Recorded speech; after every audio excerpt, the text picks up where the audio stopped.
नमस्कार, स्वागत है आप सभी का। मैं हूं आपके साथ रोहित पुनेठा।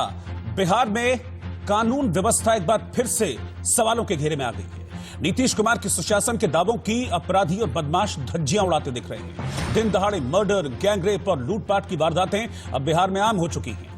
आंकड़ों पर गौर करें तो बीते 10 महीनों में बिहार में जंगल राज एक बार फिर से लौटता हुआ दिख रहा है। करीब 24,000 गंभीर वारदातें, 2600 हत्याएं बिहार में सुशासन के दावों की पोल खोल रही हैं। राजधानी पटना के शास्त्री नगर में मंगलवार की शाम हुए इंडिगो के फ्लाइट मैनेजर रूपेश सिंह की हत्या ने सूबे की कानून व्यवस्था पर एक बार फिर से सवाल खड़े कर दिए हैं। इंडिगो मैनेजर की हत्या के बाद विपक्ष सूबे के मुखिया मुख्यमंत्री नीतीश कुमार पर हमलावर। विपक्ष का कहना है कि बिहार में अपराधी ही सरकार चला रहे हैं, तो वहीं नीतीश सरकार पर सहयोगी बीजेपी भी हमलावर है और रूपेश हत्याकांड में सीबीआई जांच तक की मांग की जा रही है। रूपेश हत्याकांड को लेकर इस वक्त कई सवाल खड़े हो रहे हैं। इन सभी सवालों के जवाब हम जानने की कोशिश करेंगे। एक बड़ा पैनल हमारे साथ होगा, बिहार के राजनेता हमारे साथ होंगे, सत्ता पक्ष के प्रतिनिधि हमारे साथ होंगे, विपक्ष के नेता हमारे साथ होंगे और हम ये जानने की कोशिश करेंगे कि आखिरकार क्या वजह है कि बिहार में एक बार फिर जंगल राज लौटता हुआ नजर आ रहा है। हत्याएं हो रही हैं, मर्डर हो रहे हैं, रेप हो रहे हैं। आखिरकार इन सब के पीछे कौन जिम्मेदार है? सरकार इन सवालों का जवाब क्यों नहीं देती है? सरकार इन अपराधों पर लगाम क्यों नहीं लगाती है? उससे पहले रिपोर्ट आती है।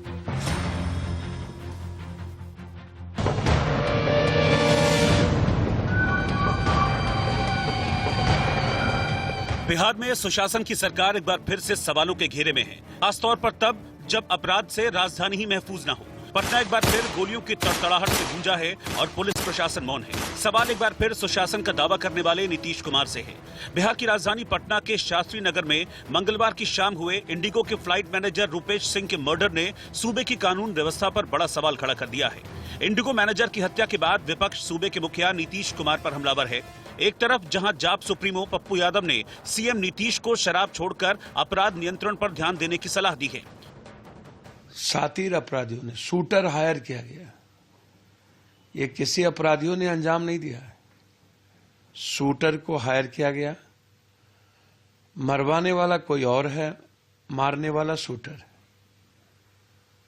इसका कनेक्शन छोटा नहीं है। पूरी जांच होनी चाहिए और मैं तो कहूंगा कि नीतीश कुमार जी 3 महीने के अंदर आप संकल्प लें अपराध और अपराधियों को मिटा देने का। वहीं आरजेडी नेता तेजस्वी यादव ने नीतीश सरकार पर निशाना साधते हुए बिहार में दानव राज की संज्ञा दी। एक बात जरूर कहा था कि बिहार के मुख्यमंत्री थक चुके हैं, उनसे अब बिहार संभलने वाला नहीं है।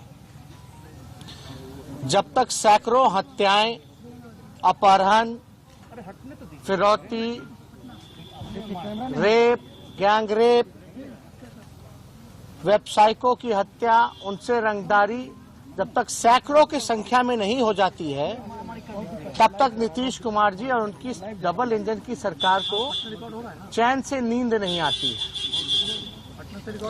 लगातार जो है अपराध जो है बढ़ता चला जा रहा है और हम बार बार कह रहे हैं कि ये सिलेक्टेड और नॉमिनेटेड मुख्यमंत्री हैं। बीजेपी के लोगों ने सेलेक्ट, नॉमिनेट किया और उनसे गृह विभाग जो है वो संभल नहीं रहा। दरअसल मंगलवार की शाम करीब 7:30 बजे ऑफिस से लौट रहे इंडिगो के मैनेजर रूपेश सिंह को बदमाशों ने गोलियों से भून दिया था। इस घटना के बाद आनन फानन में उन्हें इलाज के लिए पारस अस्पताल ले जाया गया, जहां उनकी मौत हो गई। फिलहाल इस पूरे मामले पर पुलिस जांच कर रही है। रूपेश पर किए गए हमले के पीछे अपराधियों का उद्देश्य उनकी जान लेना ही था। घटना को जिस तरह से अंजाम दिया गया है, ये देखकर लगता है कि अपराधी पेशेवर हत्यारे हैं। इस कांड की जांच में एसआईटी, एसटीएफ और एफएसएल की टीमें लगी हुई हैं। पुलिस की तरफ से हुई लापरवाही भी जांच के दायरे में है। एक रूपेश कुमार हैं, इंडिगो में मैनेजर थे, उनको गोली मारी गई है। कितने अपराधी आए थे, कैसे आए थे, अभी देखने वाले नहीं बताए हैं और ऑफिस से जब ये लौटे तब की घटना है। बाकी हम लोग अनुसंधान कर रहे हैं। बिहार में अपराधी बेलगाम हैं और सुशासन राज का वादा करने वाले नीतीश कुमार सवालों के घेरे में हैं। लगातार बढ़ता अपराध ग्राफ बिहार में नीतीश प्रशासन की नाकामियों की पोल खुद ही खोल रहा है। बिहार की जनता से बेहतर प्रशासन के वादे किए गए और जनता ने एक बार फिर से नीतीश कुमार पर भरोसा जताया, लेकिन बिगड़ती कानून व्यवस्था से ये भरोसा डगमगाने लगा है। Bureau report, India news. जिस तरीके से वारदातें हो रही हैं, वो वारदातें कई सवाल खड़े कर रही हैं और इन वारदातों के बाद जाहिर सी बात है कि सरकार पर सवाल उठ रहे हैं और सरकार से सीधे तौर पर विपक्ष और राजनेता सवाल पूछ रहे हैं। मुझे काफी आघात लगा है, काफी दुख हुआ है। मैं इस पर गहरा संवेदना व्यक्त करता हूं और उनके अपराधी शीघ्र पकड़े जाएं। अपराधियों को भी कठोर से कठोर अपराधियों के ऊपर कार्रवाई हो। मैं ऐसा बिहार सरकार के डीजीपी से, बिहार सरकार के अन्य प्रशासनिक पदाधिकारियों से भी मैं आग्रह करूंगा कि तुरंत अपराधियों को आप गिरफ्तार करें। देखिए, मैं क्या कहूं, ये पहली घटना नहीं है। इनको मैं जानता भी हूं व्यक्तिगत रूप से। जितनी मेरी जानकारी है कि जो कोई भी उस हवाई अड्डे पे उतरता था, चढ़ता था, वहां से उन सब से इनके ताल्लुकात थे, मिलनसार व्यक्ति। लेकिन बिहार की कानून व्यवस्था के बारे में बार बार आप सवाल पूछते हैं और बार बार हम यही कहते हैं कि सरकार के इकबाल के नाम की चीज ही नहीं है। इससे पहले जो उनके डिप्टी सीएम थे, जो अब वहां से आकर के दिल्ली बैठे हुए हैं, अपराधियों से नतमस्तक होकर के, जिस राज्य के मुखिया और उप मुखिया की प्राथमिकता में लॉ एंड ऑर्डर न हो, जो गोलियों की बौछार के बीच में दो शब्द, संवेदना के दो शब्द ये ना कह पाए जिससे अपराधियों पर लगाम लगे, उस राज्य के मुखिया से क्या उम्मीद की जा सकती? देखिए, ये बहुत ही विभत्स घटना घटी है और बहुत दुखद है और अफसोस है कि अभी कुछ दिन पहले चुनाव खत्म हुआ है और लगातार घटनाएं हो रही हैं। जिस तरह ये मेरे ख्याल 8-9 साल से बिहार में ही रह रहे थे और जिस तरह उनकी हत्या हुई है, बहुत बड़ी मुझे साजिश लगती है और इसमें सरकार सो रही है या इस षड्यंत्र में शामिल है, हम सबको कुछ समझ नहीं आ रहा। तो विपक्ष लगातार सरकार पर हमलावर है और सीधे तौर पर आरोप लग रहे हैं। आरोप तो ये तक लग रहे हैं कि सत्ता संरक्षित अपराधी ही इस तरह की वारदातों को अंजाम दे रहे हैं और सरकार आंखें बंद करके, आंखें मूंद कर ये सब कुछ देख रही है। जिस तरह की वारदातें हो रही हैं बिहार में, उनको लेकर तमाम सवाल खड़े होते हैं। वो सवाल क्या है? सबसे पहले वो सवाल हम आपके सामने रखेंगे और उसके बाद हम डिबेट की तरफ चलेंगे। सुशासन की सरकार पर इस वक्त एक नहीं हजारों सवाल हैं और सवाल यह है कि मर्डर और रेप से आखिरकार क्यों बिहार दहल रहा है? बेखौफ बदमाश वारदातों को लगातार अंजाम दे रहे हैं, लेकिन कहां जाता है ऐसे में सुशासन का नाम? क्या योगी का एनकाउंटर मॉडल अब बिहार में अपराध रोकेगा? और क्या बिहार में जंगल राज लौट रहा है? क्या यह जंगल राज पार्ट 2 है जिसकी वजह से बिहार में इतनी वारदातें हो रही हैं? तमाम सवालों के जवाब हम लेंगे। हमारे साथ इस वक्त पैनल में गुरु प्रकाश जी हैं, भारतीय जनता पार्टी के प्रवक्ता हैं, वो इस वक्त मेरे साथ जुड़ चुके हैं। सारिका पासवान जी हैं, प्रवक्ता राष्ट्रीय जनता दल, वो भी इस वक्त हमारे साथ जुड़ चुकी हैं। संजीव कौशिक जी, राजनीतिक विश्लेषक, वो भी इस वक्त साथ में जुड़ चुके हैं। आप सभी का बहुत बहुत स्वागत है। लेकिन गुरु प्रकाश जी, सीधा सवाल, क्योंकि आप सत्ता में सहयोगी हैं, मुख्यमंत्री नीतीश कुमार हैं, लेकिन आप और जेडीयू मिलकर बिहार में सरकार चला रहे हैं। पटना, मधुबनी, मुजफ्फरपुर, इतनी विभत्स वारदातें और बैक टू बैक एक के बाद इतनी वारदातें, सीधे तौर पर कानून व्यवस्था पर सवाल उठ रहे हैं। विपक्ष उठा रहा है और उठने भी चाहिए। और जो भी कल जिसका अंजाम दिया बहुत आगेपूर्ण है और हम लोग, पूरी सरकार पूरी मुस्तैदी के साथ इस जांच प्रक्रिया में लगी हुई है। अगर सरकार के लिए टॉप मोस्ट प्रायोरिटी भी कोई एजेंडा है तो वो लॉ एंड ऑर्डर है और वो पिछले 15 साल के शासनकाल में बिहार वासियों ने देखा भी है। लेकिन कल जो दुर्घटना हुई है, शहर के बीचों बीच में हुई है, हम सब पूरी संवेदना के साथ इस समय शोकाकुल परिवार के साथ खड़े हैं, लेकिन बहुत ही दुरुस्त तौर पे। और मैं आपको आश्वस्त करता हूं कि 3 से 4 दिनों में आप देखिएगा, सरकार ने प्रायोरिटी में एसआईटी का गठन किया है और हम लोग ये सुनिश्चित करेंगे कि जो भी इसमें दोषी पाए जाएंगे, सख्त से सख्त कार्रवाई उनके खिलाफ की जाए। लेकिन एट द सेम टाइम मैं ये भी कहना चाहूंगा कि मामला बहुत ही संवेदनशील है, बहुत ही सेंसिटिव है। परिवार का हमें ध्यान रखना चाहिए और किसी प्रकार की ओछी राजनीति करने से, किसी प्रकार की हल्की बयानबाजी करने से हम लोगों को बचना चाहिए। नहीं, गुरु इस प्रकाश जी आप कठिन दौर बिल्कुल में, ठीक कह रहे हैं कि परिस्थिति पुलिस काम करेगी, पुलिस इस वारदात का खुलासा भी कर देगी, वो सब ठीक है। लेकिन अगर इस तरह की वारदातें होती हैं और वारदात भी ऐसी जगह जो कि एक बहुत सिक्योर्ड और सेफ एरिया माना जाता है, वो जगह जो कि पॉश इलाका कहलाता है, वो जगह जो कि मुख्यमंत्री आवास से महज 2 या 2.5 किलोमीटर की दूरी पर है, अगर वहां पर सरे शाम 7 बजे कुछ बदमाश आते हैं, ताबड़तोड़ फायरिंग करते हैं, एक शख्स को 6 गोलियां मारते हैं इत्मीनान के साथ, यानी कि ये सरकार के इकबाल पर और पुलिस के इकबाल पर, दोनों पर सवाल है। 100% मैं आपसे सहमत हूं। मतलब मैं इस पे कहीं भी सवाल से कहीं भाग नहीं रहा हूं, और सरकार में होने के नाते हम लोगों से आप सवाल करिए, ये आपका काम है और हम लोगों का काम है जवाब देना। लेकिन ये समय बहुत ही संवेदनशील है, इस प्रकार की हल्की बात या राजनीति करने से बचना चाहिए।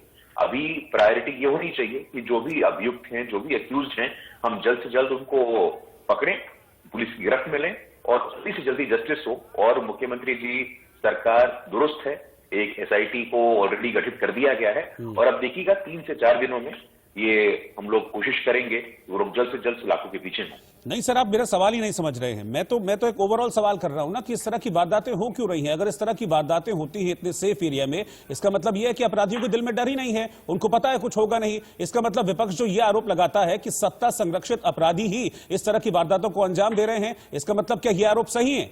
अगर वो डरते नहीं हैं मुख्यमंत्री आवास के पास भी वारदात करने में, पुलिस मुख्यालय के पास वारदात करने में, तो इसका मतलब यह कि उनके मन में डर ही नहीं है। देखिए, नहीं, मैं आपके सवाल को अच्छी तरह समझ रहा हूं और हम लोग इस घटना की निंदा करते हैं। अभी इस समय ये अब सरकार में रह के भी निंदा करेंगे तो काम नहीं चलेगा सर। सरकार में रह के भी सिर्फ निंदा करेंगे तो काम नहीं चलेगा। नहीं तो सक्रियता भी है, ऐसा नहीं है कि सिर्फ निंदा हम लोग बोलने के लिए कर रहे हैं, हम लोग अपने काम के द्वारा भी इस बात को स्थापित कर रहे हैं। अन्वेषण हो रहा है, पुलिस अपना काम कर रही है, पुलिस अपनी रिपोर्ट जल्द से जल्द सौंपेगी, लेकिन हम लोगों को हल्के स्टेटमेंट देने से बचना चाहिए।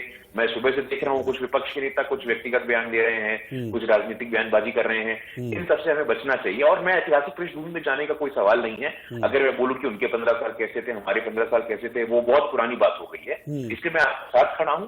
मैं जानता हूं कि कुछ कमी रह गई हम लोगों के पास से, लेकिन उस कमियों को कैसे दूर करना है इसके लिए भी हम लोग दुरुस्त हैं और आगे हम लोग। लेकिन गुरु प्रकाश जी, मैं एक सवाल और मैं आपसे लूंगा, फिर मैं चलूंगा अपने बाकी मेहमानों की तरफ, क्योंकि आप कह रहे हैं कि सक्रियता है, लेकिन पिछले 10 महीने की मैं बात कर रहा हूं डेटा की। लास्ट टाइम भी सरकार आपकी थी, चूंकि इसलिए जवाबदेही आपकी बनती है।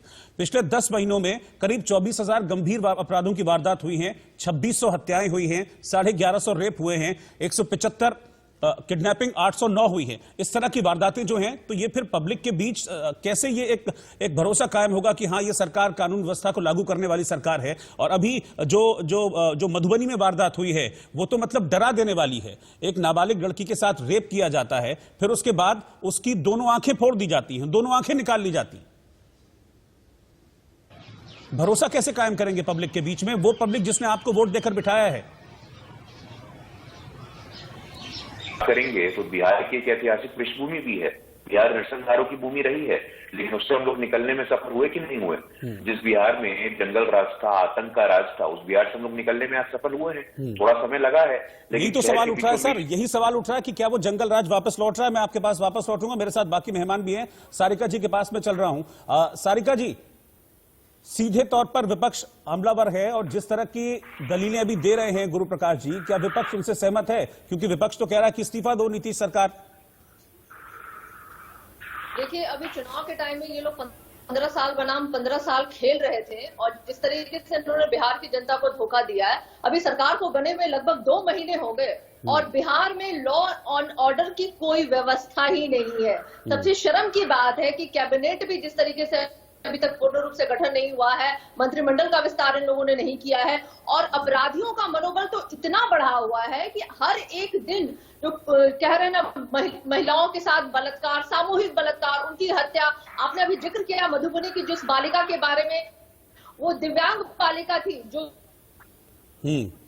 गूंगी और बहरी लड़की थी, उसकी भी आंखों। तो आप इस बात से अंदाजा लगा लीजिए कि यहाँ पे अपराधियों का मनोबल कितना बढ़ा हुआ है। जिस सुशासन की बात नीतीश कुमार जी हर एक मंच पे खड़े होकर कर रहे थे, वो सुशासन आज पोल खोल रहा है कि बिहार में जो कुव्यवस्था फैली हुई है, जो अपराधी जो तांडव मचा रहे हैं, जिस तरीके से आज कल हमने देखा है कि रुपेश जी की हत्या जिस तरीके से एक पॉश इलाके में लगातार 6-7 गोलियां उन पे दागी गई, तो ये दिखाता है कि बिहार में लॉ एंड ऑर्डर की कोई चीज नहीं है। यहाँ हमारे मुख्यमंत्री मौन बने हुए हैं, लगातार यहाँ आपराधिक घटना हो रही है और मुख्यमंत्री बाहर निकल के आकर के 2 शब्द बिहार के लोगों को बोलना जरूरी नहीं समझ रहे हैं, क्योंकि अभी जो ये गठबंधन करके इन्होंने सरकार बनाई है, इन दोनों में ही अभी आपसी कोई तालमेल नहीं है। तो जाहिर सी बात है, जहां सरकार मौन बैठी हुई है तो वो कारण हमें समझ में आ रहा है, क्योंकि वो असक्षम है, बिहार को चला नहीं पा रहे। तो भाई आप नैतिक जिम्मेदारी लेते हुए छोड़िए, अगर आपसे नहीं संभल रहा है बिहार तो आप दीजिए किसी और को संभालने के लिए। लेकिन दिन प्रतिदिन जो घटनाएं बिहार में हो रही है,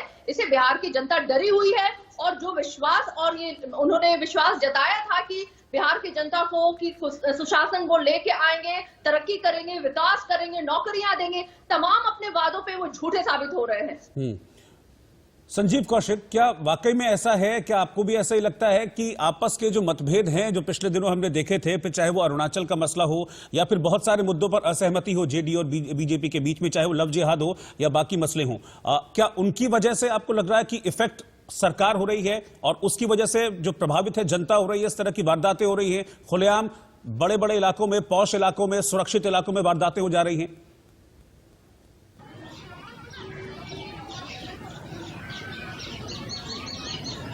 देखिए रोहित जी, जब आप ऊपरी मन से कोई एक समझौता करते हैं और एक गठबंधन बना के सरकार बनाने की कोशिश करते हैं, उसमें कामयाब भी हो जाते हैं, लेकिन अंदर खाने में यदि ईमानदारी नहीं हो तो यही नतीजा निकलता है। ठीक है, आप विश्वासघात जब अपने सहयोगियों के साथ करते हैं तो आपकी ताकत जरूर बढ़ जाती है, लेकिन वही सहयोगी आपके लिए, या वो जब सत्ता में काबिज होता है तो आपके लिए गले का फांस बनता हुआ दिखाई देता है। अभी भी भारतीय जनता पार्टी इससे उभर नहीं पा रही है और लगातार पिछले महीनों हमने देखा है कि किस तरह से बिहार सरकार को भाजपा के प्रदेश अध्यक्ष संजय जायसवाल ने पूछा था पिछले बार कि ये बेहतर स्थिति नहीं है और नजीर पेश करने के लिए हमें कड़ाई करने की जरूरत है। आज भी एक सांसद ने इस पे प्रश्न खड़ा किया, भाजपा के आज एक बड़े प्रवक्ता ने इस पे प्रश्न खड़ा किया। जाहिर सी बात है कि जो जदयू की सरकार है या खास करके नीतीश कुमार की जो कुर्सी है, वो उस कुर्सी पर बैठे हुए देख तो रहे हैं भारतीय जनता पार्टी के लोग, लेकिन उनके मन में एक कसक तो होगी। राजनीति में ऐसा ही होता है कि संख्याओं के आधार पर आपको सहभागिता मिलती है और सिर्फ नेतृत्व भी आपको मिलता है। भारतीय जनता पार्टी के कार्यकर्ताओं समेत शीर्ष स्तर के जितने भी अधिकारी और वहां पे बैठे हुए विधायक लोग हैं या जो उनकी मंडली बैठी हुई है, ये कसक तो उनके अंदर है ही कि मेरा मुख्यमंत्री क्यों नहीं। अब इस मुख्यमंत्री को जो पहले से एक शर्त के आधार पर वहां पर काबिज है, पहले से कैसे उसे अपदस्थ किया जाए, कैसे उसे बदनाम किया जाए, कैसे उस पर एक अकर्मण्य मुख्यमंत्री होने का ठप्पा लगे। देखिए, जब आप ईमानदार होंगे, आप भी सहयोगी हैं, निश्चित तौर पे आपको मिलजुल के काम करना होगा। बाहर से आप इस तरह से केवल आरोप लगा के नहीं निकल सकते हैं। आप बिहार की जनता ये बात समझती है कि आप आरोप लगा के अपने आप को पाक साफ साबित करने का प्रयास कर रहे हैं, लेकिन सहभागिता तो आपकी भी है। देखना होगा पिछले महीने जिस तरह से 9 दिसंबर को मुख्यमंत्री पूरे अपने सूबे के अधिकारियों के साथ बैठ करके, आला अधिकारियों के साथ बैठ करके इस क्राइम के ऊपर एक मीटिंग कर रहे थे। उसी वक्त दरभंगा में 9 तारीख को हमको याद है कि सूबे के सबसे बड़े लूट का अंजाम दिया जा रहा था एक ज्वेलरी शॉप में। सोच लीजिए कि अपराधियों के हौसले कितने बुलंद हैं, कोई फर्क नहीं पड़ रहा आला अधिकारियों की भी। इसका मतलब यही है कि मुख्यमंत्री बैठकों पे बैठ के कर रहे हैं। अभी तक 5 से ज्यादा बैठकें हो चुकी है, लेकिन इन अपराधियों के ऊपर कोई फर्क नहीं पड़ने वाला है। जाहिर सी बात है कि जो अधिकारी है, जो शीर्ष स्तर के अधिकारी जिनके बारे में हम बात कर रहे हैं, उनके ऊपर या तो कान पे उनके जूड़ नहीं रेंग रहा है। अब कौन सी परिस्थिति है, ऐसी क्या परिस्थिति आ गई है कि वो इनकी बात नहीं मान रहे हैं या इनकार कर रहे हैं, नकार रहे हैं, अंदर खाने क्या चल रहा है। लेकिन सबके बीच में बिहार की जनता त्रस्त है। ये पिसती हुई बिहार की जनता जो दिखाई दे रही है वो बहुत दुखी है। मुख्यमंत्री के आवाज से कुछ देर के दूरी पर, चंद मिनटों के दूरी पर इस तरह की घटना हो जाती है, सीसीटीवी फुटेज नहीं मिलना। आप क्या कर रहे हैं? पिछले 15 सालों से बिहार की तस्वीर बदलने की बात आप कर रहे थे, क्या यही तस्वीर आपने बदली है कि आज अपने आवाज से 5 मिनट के दूरी पर की स्थिति यह है कि वहां सीसीटीवी फुटेज नहीं है और आपको कोई जानकारी नहीं है? तो ये तमाम तरह की बातें हैं जो मुख्यमंत्री को अकर्मण्य बताने के लिए बीजेपी भी एक तरह से अड़ीजोड़ कोशिश कर रही है पीछे से। खुलेआम तौर पर वो नहीं कर पा रही है, लेकिन स्थिति है कि इसका खामियाजा बिहार की जनता भुगत रही है आज के वक्त में। इम्तियाज अहमद अंसारी साहब भी इस वक्त हमारे साथ जुड़ गए हैं, जनता दल यूनाइटेड के प्रवक्ता हैं। अंसारी साहब, ये तमाम आरोप इस वक्त लग रहे हैं और एक बात जो समझने की है वो ये है कि नीतीश कुमार जी बिहार के मुख्यमंत्री हैं, यानी कि सरकार के मुखिया हैं और एक एक वारदात की जवाबदेही होती है उनकी। और सीधे तौर पर इतनी वारदातें बैक टू बैक लगातार हो रही हैं, कहीं हत्या कर दी जा रही है, हत्या भी पटना में सीएम आवास के बिल्कुल पास। कोई जवाब है इन सब सवालों का?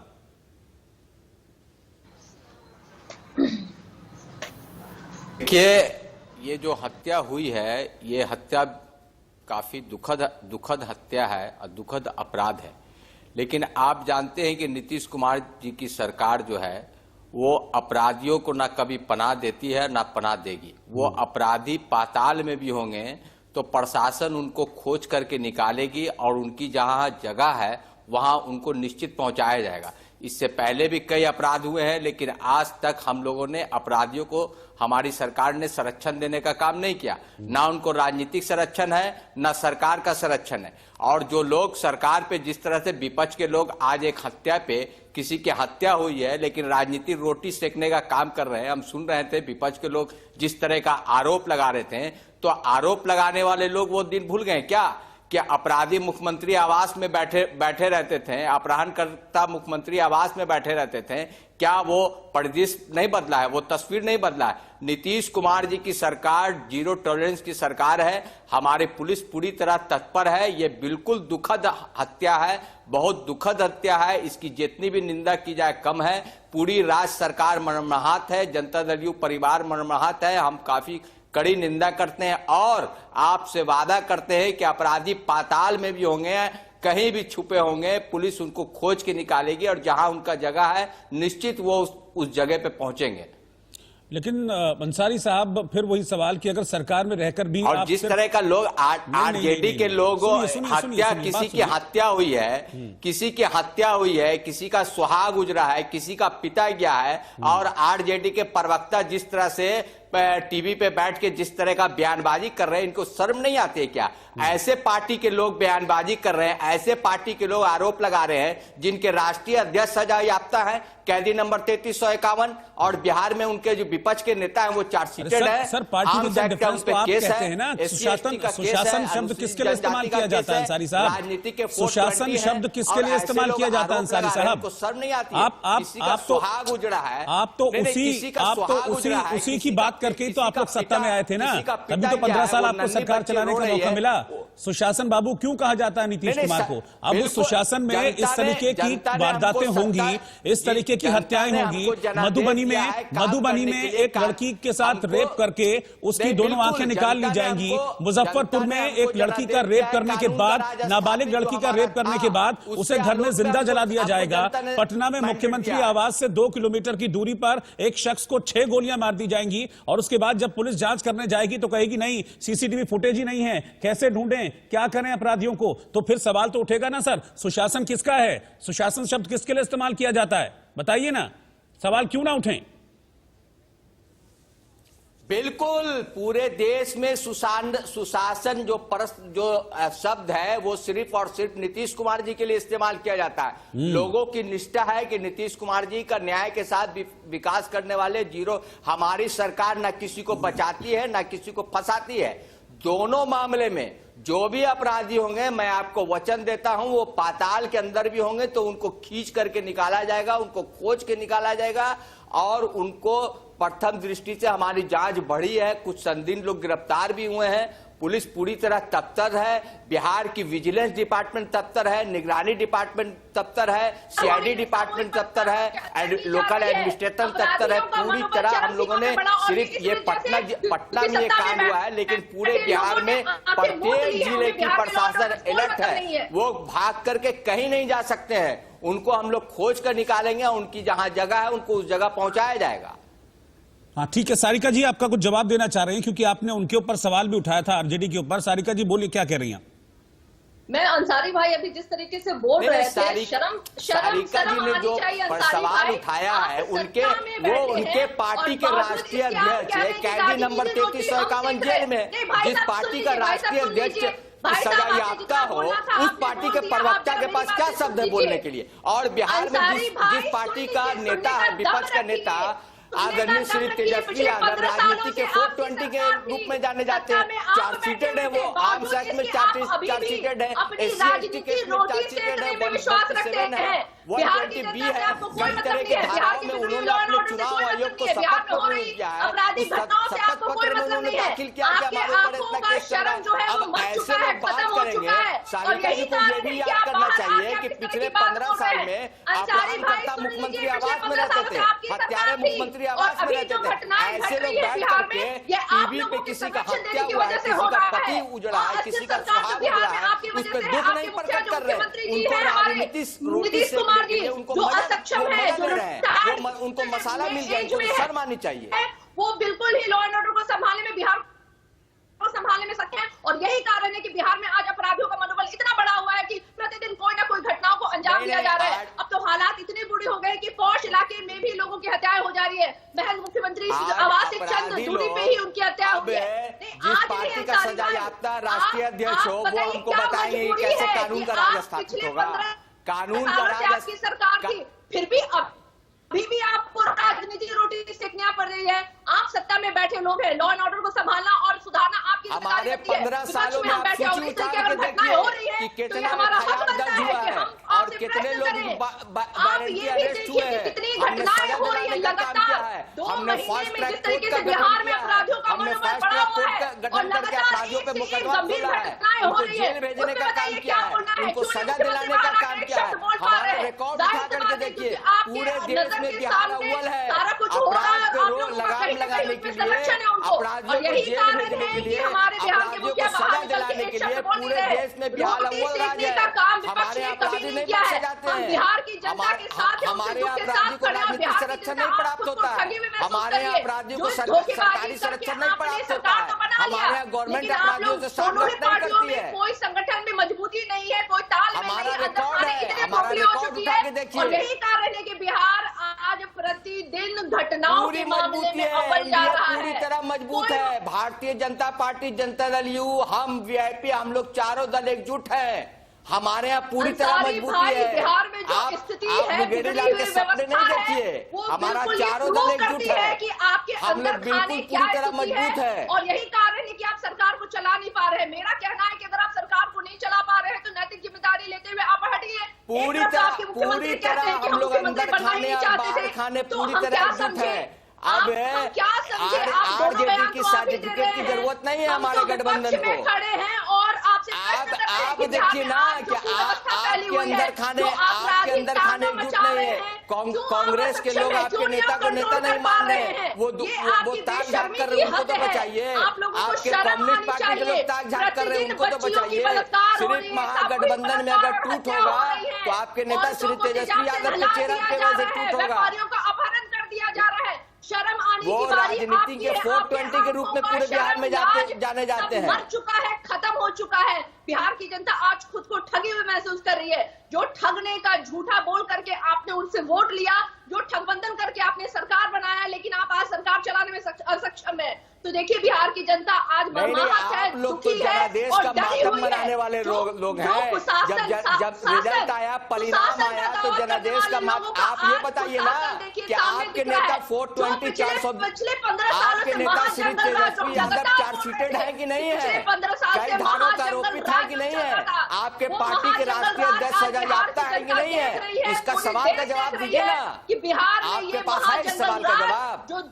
आपके नेता जो अपोजिशन के लीडर है, चार्जशीटेड है, 420 के केस में आरोपित है, आर्म्स एक्ट में आरोपित है, SC ST केस में आरोपित है, 147 में आरोपित है, 149 में आरोपित है, 120V में आरोपित है कि नहीं है, ये पहले बताइए ना। ये झूठ बोल बोल के आपने सरकार भी बना लिया, लेकिन आप चला नहीं पा रहे हैं। अब आप कितनी राजनीति रोटी हमको जनता ने वोट दिया है, हमको जनता ने वोट दिया है। नीतीश कुमार जी के काम के आधार पर जनता ने वोट दिया है, तभी तो हमको जनादेश दिया है। आप लोग तो जनादेश का मातम मनाने वाले लोग हैं। बिहार की तीसरी पार्टी है, आप भूलिए मत अंसारी भाई। दूसरी और तीसरी पार्टियों का गठबंधन में सरकार आपने बनाया है। अगर अब तीसरी पार्टी है कि पहली पार्टी, आप अपनी चिंता कीजिए ना कि आपके इलाज जो है, आपके नेता पे विश्वास उनका टूट गया है। आपके नेता जो है राजनीति के 420 ठीक है आप इम्तियाज साहब और सारिका जी आप मेरे साथ बने रहिए। गुरु प्रकाश जी और संजीव जी भी मेरे साथ हैं। मेरे पास एक सवाल आरजेडी के लिए भी है और एक सवाल बीजेपी के लिए भी है। मुख्यमंत्री आवास के पास गोलियां बरसाकर हत्या कर दी गई, 6 गोलियां मारी गई रूपेश सिंह को और उनकी हत्या कर दी गई। गई, इसके बाद सवाल उठ रहे हैं बिहार सरकार पर। सवाल विपक्ष भी उठा रहा है और विपक्ष का कहना है कि अगर नहीं चल रही सत्ता, अगर नहीं जनता को आप सुरक्षा दे सकते तो ऐसी सरकार को सत्ता में रहने का कोई भी हक नहीं है। पूरा पैनल इस वक्त मेरे साथ मौजूद है। गुरु प्रकाश जी बीजेपी के प्रवक्ता हैं, वो भी हमारे साथ हैं।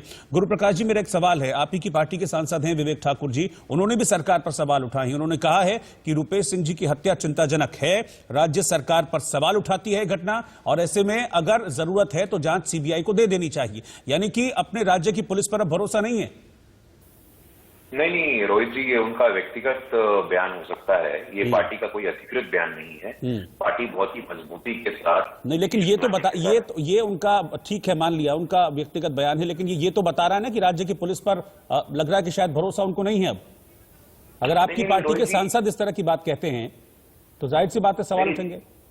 नहीं, बिल्कुल रोहित जी, सवाल खड़ा करने में मैं आपके साथ हूं, लेकिन राजनीतिक आरोप प्रत्यारोप से यदि अपराधियों का पता चल जाएगा तो ठीक है, हम लोग सुबह से शाम तक वही करते रहते हैं। आपने क्या किया, हमने क्या किया, अपराधियों को संरक्षण किसने दिया, इससे तो बात बनने नहीं वाली है। पुलिस, जुडिशियल प्रोसेस, उस पर हम लोग की आस्था, उस पर हम लोग की निष्ठा होनी चाहिए। और अभी आपके डिबेट में मैं बात देख रहा था, एसआईटी की टीम एयरपोर्ट पहुंची है, एयरपोर्ट पे इंक्वायरी हुई है और उनके हाथ में कुछ पुख्ता सबूत लगे हैं। थोड़ा वक्त देना पड़ेगा, मैं जानता हूं समय कठिन है और परिवार के साथ हम लोगों को मजबूती के साथ खड़ा रहना है, लेकिन इस पर राजनीति करना, ये बोलना कि आपकी सरकार, उनकी सरकार। अच्छा, मैं एक चीज और आपसे पूछना चाहता हूं कि क्या हमारी अप्रोच हमेशा ये रहती है कि अपराध हो जाए उसके बाद हम जांच करें और ये करें? क्या कभी ये अप्रोच नहीं होनी चाहिए सर कि अपराध हो ही ना? अपराधियों के मन में अगर डर होगा पुलिस का, डर होगा सरकार का, डर होगा सत्ता के इकबाल का, तो फिर इस तरह की घटनाएं नहीं होंगी। नहीं, बिल्कुल बिल्कुल, अपराधियों के मन में पुलिस का डर होना बहुत आवश्यक है और अपराधियों के मन में पुलिस का डर था तभी बिहार में पिछले 15 वर्षों में कानून प्रशासन आया है, लॉ एंड ऑर्डर आया है।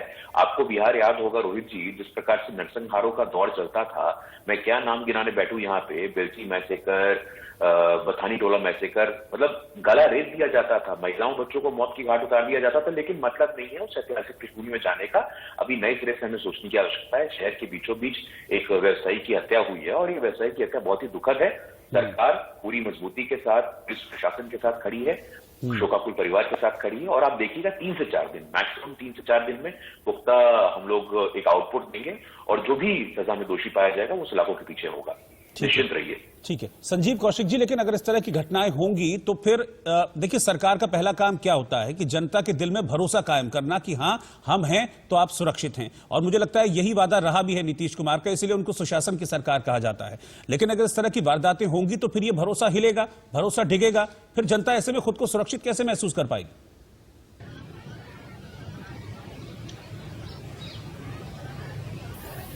रोहित जी, महत्वपूर्ण बात यह है कि यदि बैठ के हम लोग 4 लोग यहाँ बैठ के चर्चा कर रहे हैं तो जाहिर सी बात है कि बिहार में लॉ एंड ऑर्डर की स्थिति बेहतर नहीं है, तभी चर्चा करने की नौबत आई है। जो कुछ चल रहा है, जो कुछ हो रहा है, वो बहुत ही अफसोसनाक के साथ साथ चिंतनीय भी है।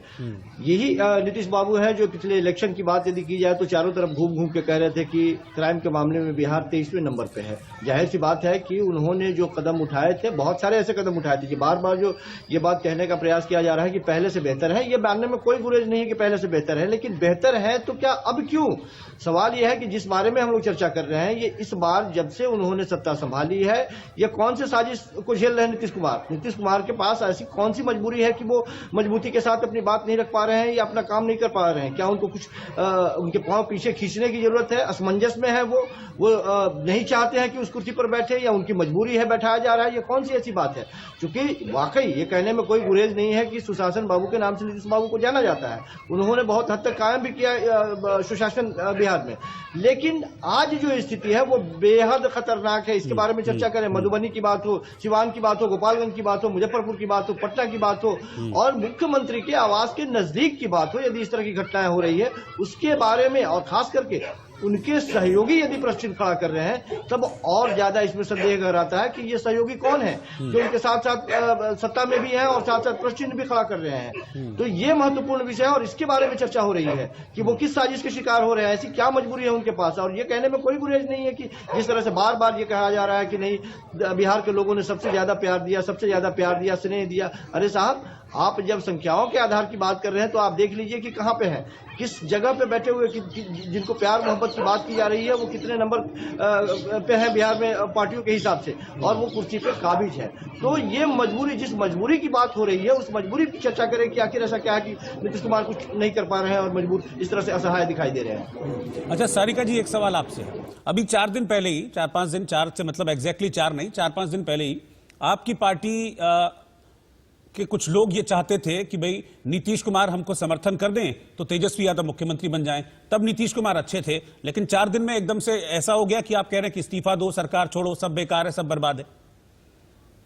सहूलियत हम कभी नहीं चाहते थे कि नीतीश कुमार हमें समर्थन दे, क्योंकि हमने 2015 में नीतीश कुमार को समर्थन दिया था जब नीतीश कुमार जी हमारे महागठबंधन के हिस्सा थे और तब वो उनकी कम सीटें आई थी और वो मुख्यमंत्री बने थे। आप ही की पार्टी की ओर से ऑफर आया था? बिल्कुल नहीं। आप देखिए, बहुत दुर्भाग्य की बात है बिहार की अभी कि जहां की एक सीएम, 2-2 डिप्टी सीएम, 2-2 स्पीकर और तमाम सत्ता में बैठे लोग, 2 मजबूत पार्टियां जो कहते हैं नंबर दूसरी और तीसरी है, हालांकि वो पार्टियां, बावजूद इसके बिहार के हर एक जगह पे कोई ना कोई कांड हो रहा है। अगर हम बात करें हाजीपुर की, गया की, पटना की, मधुबनी की, भागलपुर की, तो आप निकाल के देख लीजिए डेटा, जो क्राइम ग्राफ लगातार बढ़ रहा है वो दिखा रहा है कि बिहार में लॉ एंड ऑर्डर की कोई व्यवस्था नहीं है। यहाँ पे सरकार बिल्कुल अपराधियों पे लगाम लगाने के बिल्कुल ना मूड में है और ना ही उनके सक्षम है कि वो उन पे लगाम लगा सके। तो आज बिहार की जनता डरी हुई है, सहमी है, आज बेबस है वो कि जिन वादों को लेकर के नीतीश कुमार जी हर मंच पे जाके उन्होंने वादा दिया था, महिलाओं की सुरक्षा की बात की थी और उनके ही राज्य में महिलाओं के साथ लगातार बलात्कार और उनकी हत्या हो रही है, तो महिलाएं भी आज डरी हुई हैं कि क्या ये उनके साथ हो रहा है। भाई, आज जहां युवकों को नौकरियां देने की बात हो रही थी, 19 लाख नौकरियां देंगे 10 लाख के बदले में, आज बिहार के बेरोजगार इंतजार ही कर रहे हैं कि वो 19 लाख नौकरियां कब उनको मिलने वाली है। लॉ एंड ऑर्डर की तो बात ही मत करिए। पटना में हाई प्रोफाइल जो केस कल हुई है, कल की घटना तो चलिए एक हाई प्रोफाइल केस है इसलिए हम लोग आज बहस भी कर रहे हैं, इसके अलावा भी अगर आप देख लीजिए कई ऐसी घटनाएं हैं कि लगातार हो रही हैं, हत्याएं हो रही हैं और उस पे कोई लगाम नहीं लगाया जा रहा है। तो क्या विपक्ष में बैठे हम लोग चुपचाप बैठ करके देखते रहे, तमाशाबीन बने रहे और आपसे प्रश्न भी ना करें? ये आज बार बार पिछले 15 से पिछले 30 साल ये जा रहे हैं। पिछले 15 साल तो भाई आपकी ही सरकार थी, आपकी ही कुशासन की सरकार थी जो आप सुशासन का दावा कर रहे थे। तो ऐसा क्या कारण हो गया कि आज 2 मजबूत पार्टियां जो खुद को कहती हैं उनकी सरकार है और बावजूद इसके बिहार में ये स्थिति है? तो प्रश्न करना तो हमारा वाजिब है ना, और बार बार हम प्रश्न करेंगे। जो आप झूठी और धोखा देने का आपने काम किया है बिहार की जनता को, और इस तरीके से जो व्यवस्था अभी बिहार में फैली हुई है, आज बिहार बिल्कुल ही मुख्यमंत्री विहीन बिहार हो गया है। तो हम विपक्ष में बैठे हुए लोग हम बार बार आपसे प्रश्न करेंगे, ये हमारा हक बनता है। हम बिहार की जनता के साथ खड़े हैं और उनकी तरफ से हम आपसे प्रश्न कर रहे हैं कि वो तमाम जो वादे जो आपने किए थे बिहार की जनता को, वो कहाँ है? क्या आप कारण है, क्या मजबूरी है नीतीश कुमार जी की आज वो इन सब चीजों पे लगाम नहीं लगा पा रहे हैं? किस मजबूरी की मुकुट वो पहन के बैठे हुए हैं और आज बाहर निकल के वो संवेदना के 2 शब्द भी नहीं बोल पा रहे हैं? तो हमारा तो वाजिब है उनसे प्रश्न करना।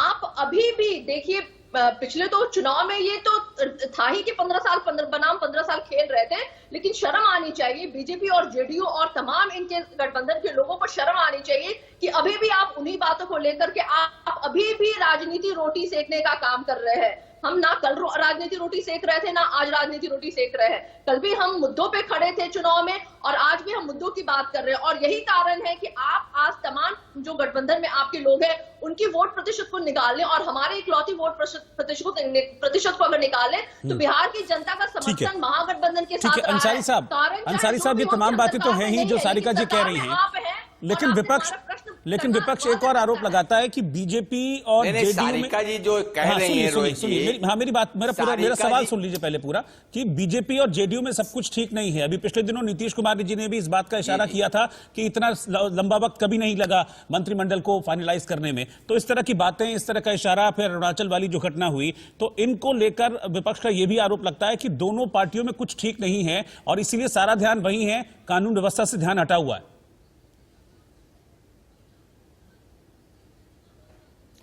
देखिए, सारिका जी जो बोल रही थी कि आरजेडी का 4 दिन पहले आरजेडी के नेताओं का जो बयान आ रहा था नीतीश कुमार जी के पाले में जाने के लिए, उसको इन्होंने खारिज किया है। इनके पार्टी के नेता आदरणीय श्री उदय नारायण चौधरी पूर्व विधानसभा अध्यक्ष, इनके पार्टी के नेता आदरणीय श्री श्याम रजक जी, इनके बाद आदरणीय पूर्व मुख्यमंत्री श्रीमती राबड़ी देवी ने भी खुल करके उन्होंने जो बयान दिया, लेकिन जनता दल यू ने उनकी आवेदन को सीधी तरह से नकार दिया और खारिज कर दिया। हम एनडीए के मुद्दा पे, नीतीश कुमार जी के चेहरा पे, एनडीए पे हमको जनादेश मिला है। हमारी सरकार 5 साल एनडीए की चलेगी नीतीश कुमार जी के नेतृत्व में, और हमारे ये आरजेडी के लोग और तेजस्वी जी इसको नकार नहीं सकते हैं, ये प्रवक्ता महोदया नकार नहीं सकती हैं कि इनके पार्टी के नेताओं ने गठबंधन करने के लिए ऑफर नहीं किया था क्या? राबड़ी देवी का बयान नहीं आया था क्या? उदय नारायण चौधरी इनके पार्टी के नेता नहीं है क्या? ये बोले कि उदय नारायण चौधरी इनके पार्टी के नेता नहीं है, ये बोले कि श्री श्याम रजक इनके पार्टी के नेता नहीं है, ये बोले कि राबड़ी देवी का यहाँ कुछ नहीं चलता है, तो इनकी बात को माना जा सकता है। और इस तरह का इनके नेता तेजस्वी यादव जब अपनी बात को अपने पार्टी के नेताओं से जब बयान करवाया, जब जनता दल यू ने और हमारे राष्ट्रीय अध्यक्ष आदरणीय श्री आरसीपी सिन्हा साहब ने जब इनके आवेदन को सीधी तरह से खारिज कर दिया, तब तेजस्वी यादव ने अपना बयान को पलटा है कि हम इस पे गठबंधन नहीं करना चाहते। 4 दिन पहले हम बहुत अच्छे हो जाते हैं और 4 दिन के बाद हम बहुत बुरे हो जाते हैं, तो इनके सर्टिफिकेट की जरूरत नहीं है। और जहां तक ये कानून की राज पे ये सवाल उठा रही हैं, तो इनको ये निश्चित रहे कि अपराधी को सजा मिला है पहले भी और इस बार भी मिलेगा।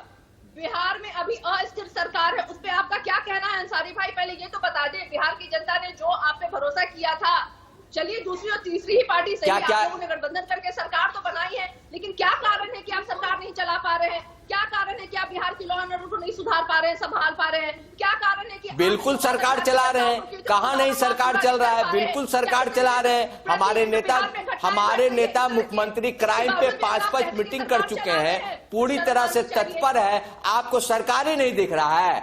आपको सरकार नहीं दिखेगा, इसलिए सरकार नहीं दिखेगा ना कि आपका जब सरकार चलाने का सिस्टम था, तो आपके सरकार में जो मंत्रिमंडल में अपराधी लोग मंत्री बनते थे, अपराधियों को संरक्षण मिलता था। इस सरकार में आपको सब नजर नहीं आ रहा है, इसलिए आपको ये सरकार नजर नहीं आ रहा है। युवाओं के लिए, महिलाओं के लिए कहाँ है वो सारे वादे? क्यों नहीं मुख्यमंत्री नीतीश कुमार जी बाहर निकल के बिहार की जनता को जवाब दे पा रहे हैं? बिल्कुल, युवाओं ये सवाल एक वाजिब है। सुनिए अंसारी साहब, अंसारी साहब, हमने वादा किया, उससे पहले काम भी किया, उस पर हम काम भी कर रहे हैं। ये सवाल एक वाजिब है कि अगर इतनी बड़ी घटना होती है, वो भी मुख्यमंत्री आवास के इतना पास, तो क्या स्वयं मुख्यमंत्री को आकर इस पर 2 शब्द नहीं कहने चाहिए थे? कानून व्यवस्था को लेकर अगर वो बोलते तो शायद भरोसा और जगता। नहीं, देखिए, आप डिफेंड कर रहे हैं, अच्छी बात है। मुख्यमंत्री जी काफी गंभीर मुख्यमंत्री जी काफी गंभीर हैं और पूरी तरह से प्रशासन को पूरी तरह से मॉनिटरिंग कर रहे हैं, और वो देख रहे हैं, और हमारे प्रशासन के लोग देख रहे हैं अपराधी। मतलब मुझे लगता है कि सर आप समझ रहे होंगे कि मैं बार बार ये बात क्यों कह रहा हूँ, गिरफ्तार करना। हाँ, अंसारी साहब आप समझ भी रहे होंगे कि मैं बार बार ये बात क्यों कह रहा हूँ, क्योंकि मुख्यमंत्री आवास के पास इस तरह की घटना हो जाना। टीवी पे बैठ करके हम सरकार की गिनती गिनाएं, हमारा मिशन ये नहीं है कि हम टीवी पे बैठ के हम बोले हमने ये किया, हमने वो किया, हमने ये किया, हमने वो किया। हमारा मिशन है कि अपराधी को सीधे तरीके से हम गिरफ्तार करें। नहीं, सुनिए अंसारी साहब, मेरी बात आप सुनिए, मेरी बात आप सुनिए, और ये समझने की कोशिश कीजिए सर, ये समझने की कोशिश कीजिए कि मैं बार बार इस बात को क्यों कह रहा हूं। मुख्यमंत्री आवास के पास 2 किलोमीटर पास इतनी बड़ी घटना हो जाना, सोचिए कि जो वहां से मीलों दूर बैठा हुआ, दूर गांव में बैठा हुआ आदमी है, वो क्या सोच रहा होगा कि यार देखो सीएम आवास के पास ऐसा हो गया, पता नहीं मैं सुरक्षित हूं या नहीं। तो आप समझ रहे ना कितना खराब मैसेज जाता है, इसीलिए मैं इस सवाल को बार बार उठा रहा हूं।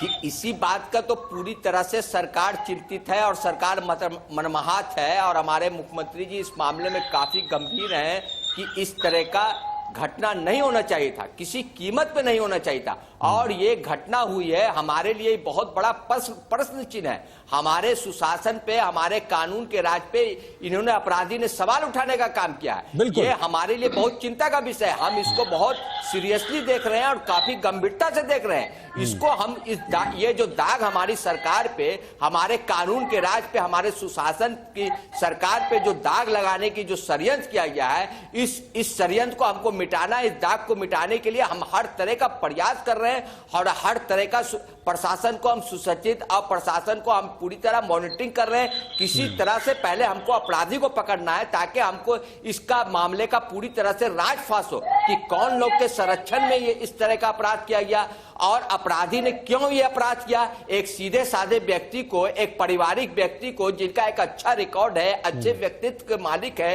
एक अच्छे इंसान है, एक अच्छे इंसान को क्यों हत्या कर देगा। किस तरह का षड्यंत्र हुआ है इसको हमको पता करना है, इसको हमको देखने की जरूरत है। इस तरह का जो घटना हुआ, सरकार पूरी तरह से मर्माहत है और ये हमारे लिए बहुत बड़ा सवाल का निशान है। चूंकि हमारी सरकार कानून की राज है, हमको जनता ने जनादेश दिया कानून का राज स्थापित करने के लिए। सुरक्षा के नाम पे हमको जनता ने वोट दिया है, महिलाओं ने हमको वोट दिया है, बिहार की जनता ने हमको अगर अपना मत दिया है तो शांति व्यवस्था कायम करने के लिए कानून के राज पे हमको जनता ने वोट दिया। हमारे ऊपर इतना बड़ा सवाल लगा है तो हम काफी गंभीरता से इस सवाल को लेने ठीक है, मैं आपके पास आता हूं। संजीव जी, क्या इसमें थोड़ा सा अब एक रोल ये भी इंपॉर्टेंट बन जाता है कि पुलिसिंग को टाइट किए जाने की जरूरत है, क्योंकि कुछ एक घटनाओं में ये चीज भी सामने आई है कि पुलिस के पास तक जानकारी पहुंचती है लेकिन पुलिस थाने से लौटा देती है, तो पुलिसिंग को भी टाइट किए जाने की बहुत जरूरत है।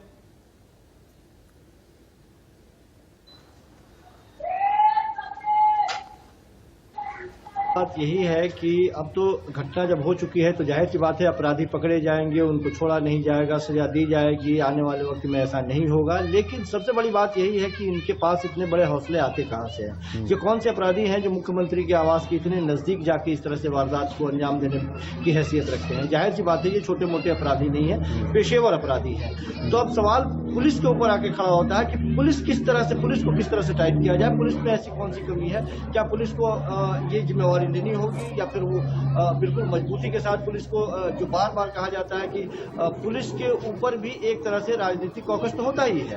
और हमने देखा है कि बिहार की भी स्थिति है और अन्य राज्यों की भी स्थिति है कि किस तरह से थाने से लेकर के सारे की एक तरह से बोली लगाई जाती है और ट्रांसफर, पोस्टिंग, अपने लोगों को दूसरे किसी को। तो इन सारी चीजों से अलग उठ के अब एक बार रिफॉर्म जिसके बारे में आप चर्चा कर रहे हैं वो बहुत जरूरी है और मुझे लगता है कि पुलिस ही चाहेगी तो ये बेहतर रिजल्ट आ सकता है। सरकार की दृढ़ इच्छा शक्ति तो होनी ही चाहिए। जाहिर सी बात है कि बहुत बड़ा सवालिया निशान है। अब आगे क्या करते हैं नीतीश कुमार इसके लिए, ये कलंक के टीके के समान है। ये देखने वाली बात होगी। ठीक है। अच्छा, गुरु प्रकाश जी, आप ही की पार्टी के विधायक हैं नितिन नवीन जी, उन्होंने इस वारदात के बाद इस इलाके का, जो जहां पर ये वारदात हुई, रूपेश सिंह जी की जहां पर हत्या की गई, वहां वो पहुंचे थे और इस इलाके को देखा भी। और उसके बाद उनका ये कहना है कि अगर इस तरह की वारदातें हो रही हैं तो एनकाउंटर करने में कोई भी हर्ज नहीं है, पुलिस को आगे बढ़ के एनकाउंटर करना चाहिए इस तरह का। क्या योगी मॉडल जो यूपी में अपनाया गया है कि बदमाशों को या तो जेल में जाओ या फिर हम तुमको टाइट करेंगे, क्या वो मॉडल अपनाएगा बिहार में? अब जरूरत है इसकी हैं और न्याय होना चाहिए। कुल मिलाकर के संविधान के दायरे में, कॉन्स्टिट्यूशन के लिमिट्स में न्याय होना चाहिए। न्याय कैसे भी हो, कानून परख हो, सारे के सारे ऑब्जर्वेशंस के साथ हो, पर जल्दी से जल्दी न्याय होना चाहिए। और बार बार मैं सुन रहा था रोहित जी कि विपक्ष के लोग गठबंधन पर भी सवाल खड़ा कर रहे हैं। ऐसा कुछ है नहीं। हालांकि इस विषय पर मुझे बोलना नहीं चाहिए, लेकिन कई लोगों के मित्र के मन में ये संदेह है कि मैं स्पष्ट कर दूं कि ये सरकार 5 साल चलेगी और नीतीश कुमार जी के नेतृत्व में चलेगी, मजबूती से चलेगी। तो अपने मन में किसी प्रकार का ये भाव मत रखिए, पहली बात। और दूसरा, बार बार मैं कह रहा हूं, इस बात को दोबारा दोहरा रहा हूं कि संवेदनशील मुद्दे पर राजनीति मत करिए। ऐसा किसी के साथ भी हो सकता है। बहुत बड़ा दुर्भाग्य है ये, बहुत दुखद है ये। सरकार के साथ, प्रशासन के साथ खड़े रहिए। जुडिशियल प्रोसेस अपना टाइम देगा, पुलिस प्रशासन इंक्वायरी कर रही है, SIT ने काफी प्रोग्रेस किया भी है। जल्द से जल्द हम लोग देखेंगे कि जो भी जिम्मेवार है सलाखों के पीछे जाएगा। अच्छा, सीएम अगर आ जाते और इस बारे में सीएम अगर भरोसा देते तो मुझे लगता है कि शायद भरोसा जगता, क्योंकि उनके घर के पास इतनी बड़ी वारदात हुई है। ऐसे में उनको सामने नहीं आना चाहिए था। लगता है कि सीएम मॉनिटर नहीं कर रहे हैं क्या? लगातार बैठकों का दौर चल रहा है, ऐसे स्टूडियो में बैठ करके हम लोग बड़ी बड़ी बातें कर देते हैं।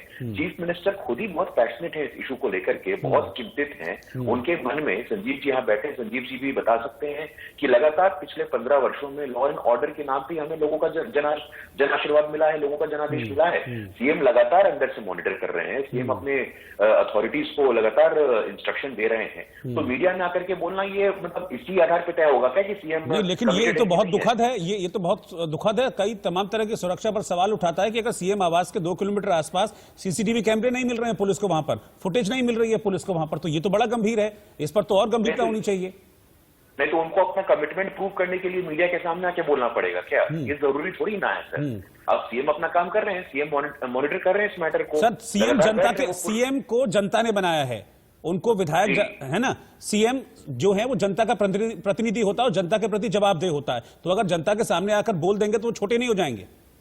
नहीं, देखिए ये छोटे बड़े होने वाली बात मैं नहीं कर रहा हूं, लेकिन सीएम का कमिटमेंट इस आधार पर भी नहीं तय होगा कि वो मीडिया के सामने आकर के बोल रहे कि नहीं बोल रहे हैं। अपना काम कर रहे हैं, थोड़ा पता करिएगा तो आपको पता चल जाएगा कि लगातार सुबह से बैठकों का दौर चल रहा है और जो भी जिम्मेवार इसमें अधिकारी होगा उसको उसके बिल्कुल कड़ाई से हम लोग सुनिश्चित करेंगे कि न्याय हो और जो भी अभियुक्त पाया जाएगा, जो भी एक्यूज पाया जाएगा, जल्द से जल्द इन्वेस्टिगेशन की शुरुआत होगी।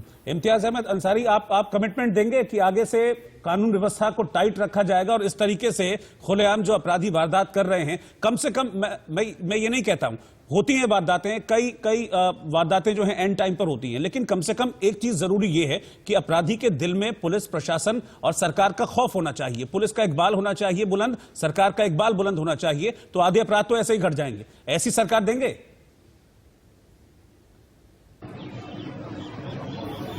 कि बिल्कुल इसी तरह का सरकार चलेगा और इसी तरह का प्रशासन का खौफ स्थापित किया जाएगा अपराधियों के मन में, अपराधियों के दिमाग में।